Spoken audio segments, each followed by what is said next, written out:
Este podcast se presenta con el apoyo del Grupo Tecnoglass, el poder de la calidad. Diseñamos, fabricamos y comercializamos vidrios, ventanas y fachadas de calidad mundial. Más información en www.tecnoglass.com.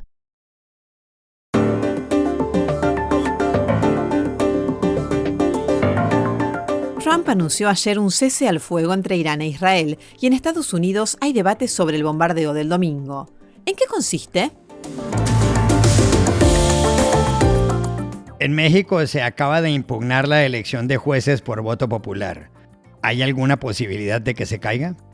Panamá acaba de ser elegido como el mejor país del mundo para los jubilados extranjeros. ¿Qué ventajas ofrece? Hola, bienvenidos a Y esto no es todo, el podcast del Georgetown Americas Institute de la Universidad de Georgetown en Washington, D.C. Soy Juan Carlos Iragorri, desde Madrid. Soy Paz Rodríguez Niel, desde Buenos Aires. Es martes 24 de junio y esto es todo lo que usted debería saber hoy.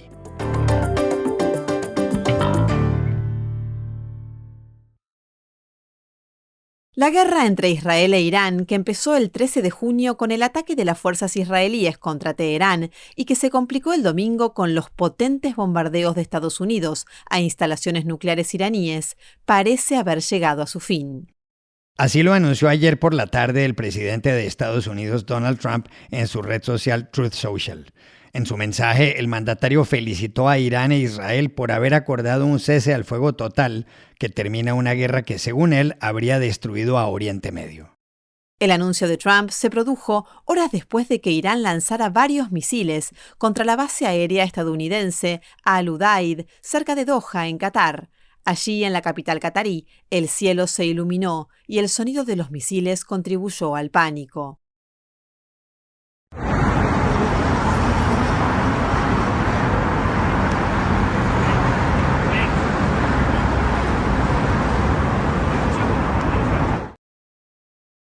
No fue grave. Según Trump, 13 de los 14 misiles fueron interceptados. No hubo víctimas. Los 10.000 soldados de la base, la más importante de los estadounidenses en Oriente Próximo, habían sido evacuados. Irán había avisado de la ofensiva para no causar mayores daños.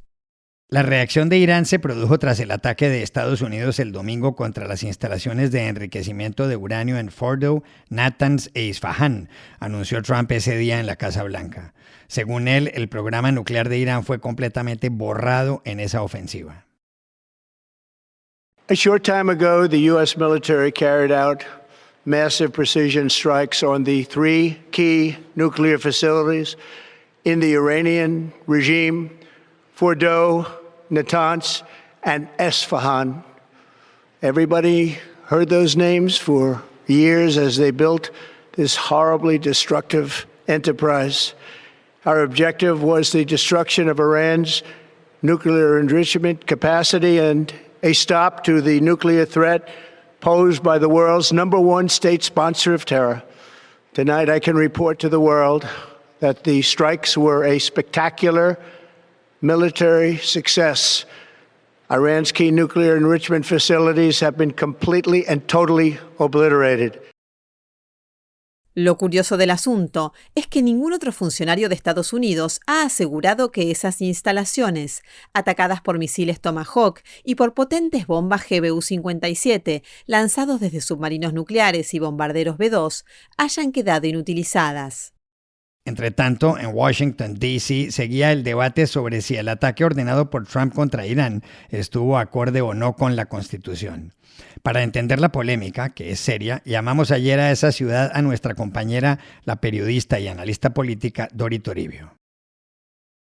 Juan Carlos, aquí en Washington está abierto ya desde hace días un debate sobre la legalidad del ataque a Irán del presidente Trump. En concreto, en el Capitolio hay una larga lista de congresistas y senadores demócratas y algunos republicanos que cuestionan la constitucionalidad de la operación militar porque no obtuvo autorización previa del Congreso. Algunos, como la congresista demócrata Alexandria Ocasio-Cortez, piden un impeachment o juicio político para destituir a Donald Trump. Pero este es un largo y complejo debate aquí en Estados Unidos desde hace ya décadas y con otros presidentes anteriores también.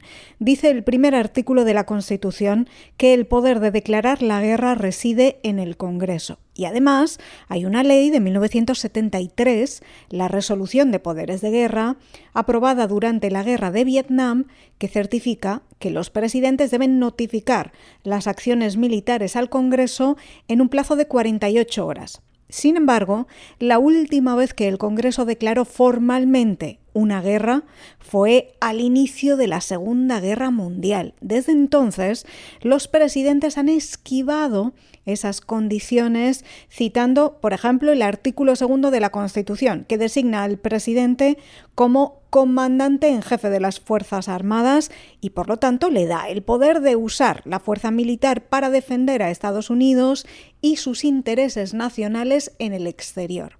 Y además, tienen los presidentes otra manera más rápida de pasar por el Congreso, que es solicitando una autorización para el uso de la fuerza militar. Una resolución conjunta que da luz verde a los presidentes para usar toda la fuerza necesaria y apropiada contra ataques a Estados Unidos y que se ha aprobado alrededor de una decena de veces a lo largo de la historia. La última fue tras los atentados del 11 de septiembre. El Congreso aprobó en 2001, a petición del entonces presidente George W. Bush, una autorización para el uso de la fuerza militar contra los responsables de los atentados. Y después, en 2002, una segunda versión contra Irak específicamente, ley que estuvo en vigor durante 2 décadas de guerra. Mientras que la primera, la autorización de 2001, sigue hoy activa y la han utilizado todos los presidentes desde entonces para lanzar operaciones militares en el exterior. Obama, Biden y Trump ya en sus 2 presidencias. La Casa Blanca dijo que Estados Unidos no está en guerra contra Irán, sino contra su programa nuclear, que el ataque del fin de semana fue limitado y que el Congreso fue notificado inmediatamente tras el bombardeo. Pero muchos congresistas aún así protestaron porque no se consultó antes y porque no había ninguna amenaza inminente contra Estados Unidos. Un grupo bipartidista empezó a trabajar en una nueva resolución de poderes de guerra que obviamente depende de lo que pase ahora, especialmente si hay una desescalada de tensiones, pero siguen pidiendo explicaciones y quieren potencialmente limitar las acciones de Trump, un presidente que lleva ya meses tratando de ampliar su poder ejecutivo, empujando los límites de la Constitución y que podría intentar más allá en una situación bélica con poderes de guerra.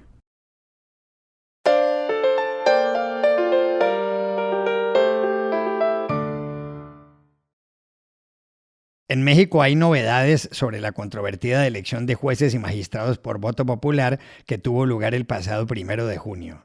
Fueron miles los elegidos ese día, y entre ellos están los ministros de la Suprema Corte de Justicia de la Nación.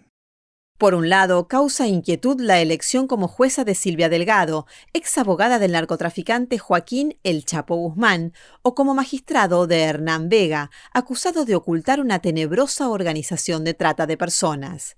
Hay al menos 10 ejemplos más. Por otra parte, la elección fue impugnada el jueves por algunos candidatos y por organizaciones de la sociedad civil.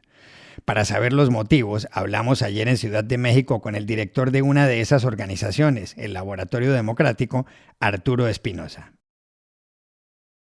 Se trata de documentos jurídicos sólidos con una fuerte carga probatoria en los cuales lo que decimos realmente es que esta no fue una elección democrática y no fue una elección de calidad.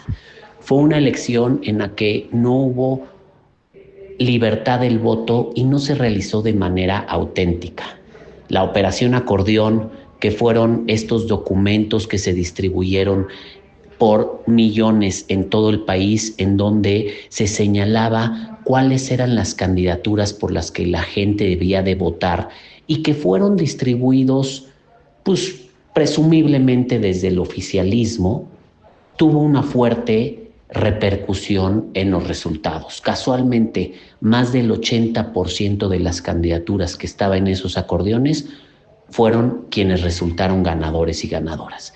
Esto hace que haya sido un voto coaccionado, un voto inducido desde el gobierno y el partido en el gobierno.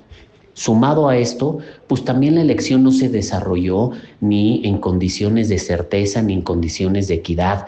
Las candidaturas no tuvieron oportunidad de competir realmente, pues en muchos de los casos ya estaba definido quién debía de ganar y ocupar los cargos.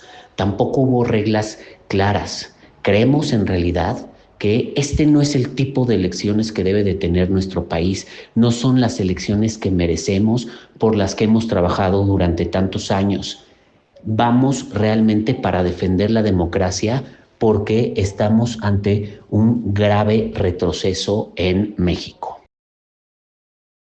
La elección de jueces, que existe en pocos países como Bolivia, fue aprobada en septiembre por el Congreso, controlado por Morena, el partido del expresidente Andrés Manuel López Obrador y la presidenta Claudia Sheinbaum.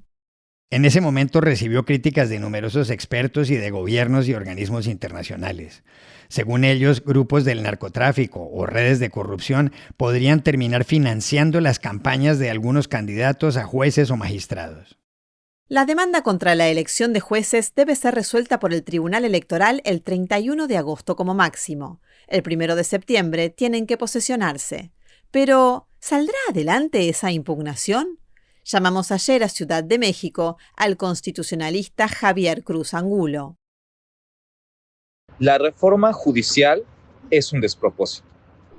En primer término, desde su creación, nace desaseada, se desarrolla a través de una serie de eventos muy desafortunados y culmina ahora con esta elección que da pauta a las impugnaciones.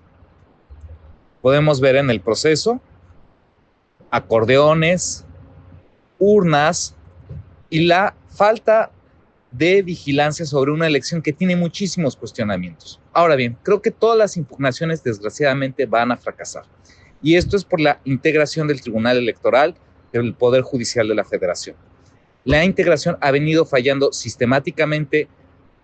La magistrada Soto o el magistrado Barrera ha venido fallando en contra de cualquier cosa que pudiera dañar los intereses del partido hegemónico. Así las cosas, se estima que el Tribunal Electoral, por esta mayoría de magistrados y magistrada Soto, será quien echa abajo las impugnaciones, y no porque no tengan méritos, no porque les falten razones, están llenas de razón. El problema es que la actual integración de la Sala Superior es por un número impar de magistrados y la mayoría están votando de manera sistemática a favor de Morena sin que se analicen los argumentos jurídicos o hay una falsa revisión de los mismos.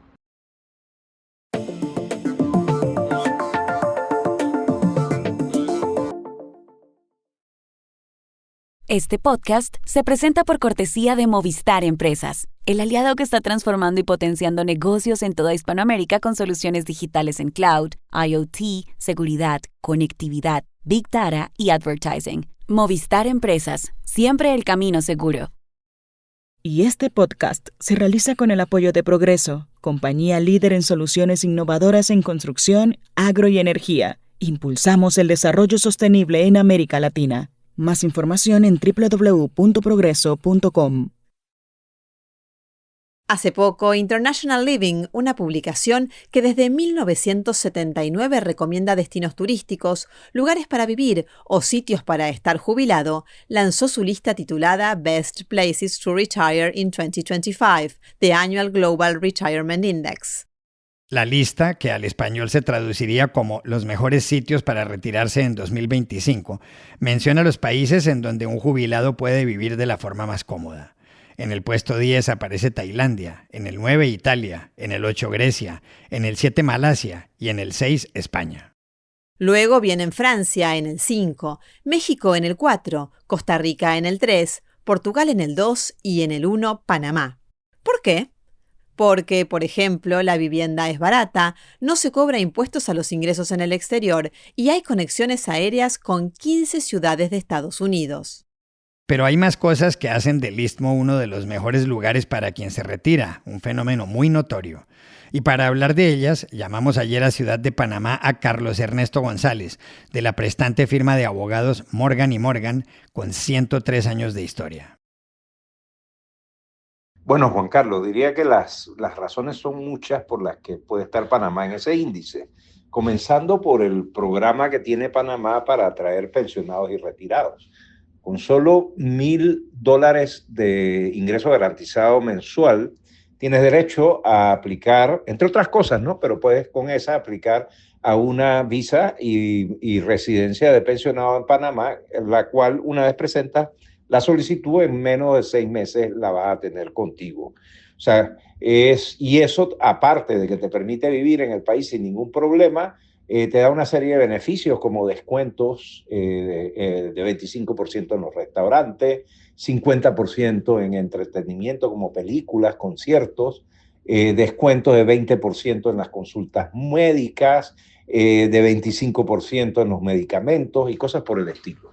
Aparte de eso, la vivienda es barata en Panamá en comparación con otros países. Usamos el dólar, hay una inflación muy baja y la economía es muy estable, no hay banca central, puedes mover tu dinero sin problema.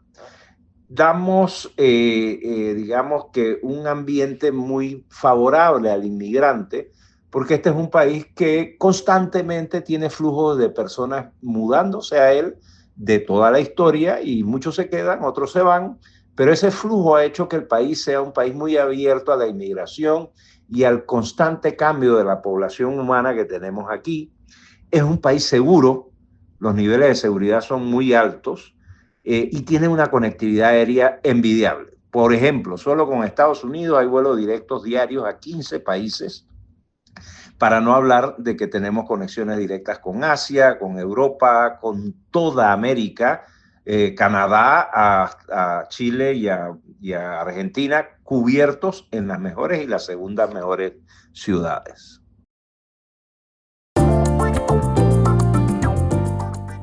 Y estas son otras cosas que usted también debería saber hoy. La Corte Suprema de Justicia de Estados Unidos dictó ayer un fallo por el cual autoriza al gobierno de Donald Trump a deportar a personas a países de los que no son nacionales. De ese modo, rechaza la sentencia de un juez según la cual esas personas debían ser escuchadas primero para saber qué peligros correrían si eran expulsadas del territorio estadounidense. La providencia constituye un triunfo para la política migratoria del presidente. En Colombia, el ejército y la policía lograron liberar ayer a 57 soldados que habían sido secuestrados el fin de semana en el departamento del Cauca, en el suroccidente del país. Todo indica que la retención ilegal la llevó a cabo un grupo armado próximo a la columna Carlos Patiño, encabezada por Iván Mordisco, de las disidencias de las FARC. No es la primera vez que algo así ocurre en esa región. En Puglia o Apulia, la región suroriental de Italia, acaban de poner en marcha una singular iniciativa para las mujeres de entre 27 y 37 años de bajos ingresos. El gobierno regional les permite acceder a una ayuda de 3.000 euros para que les extraigan óvulos y los congelen por si más adelante quieren tener hijos mediante una fecundación in vitro. La iniciativa es, además, una forma de combatir la baja natalidad de la zona. Y aquí termina Y esto no es todo, donde siempre habrá más. En la producción estuvo John F. Burnett. Pueden suscribirse a este podcast en nuestro sitio web y esto no es todo.georgetown.edu, seguirnos en nuestras cuentas de X y de Instagram @y esto no es todo y buscarnos en nuestro canal de YouTube. Gracias por oírnos. Chao. Hasta la próxima.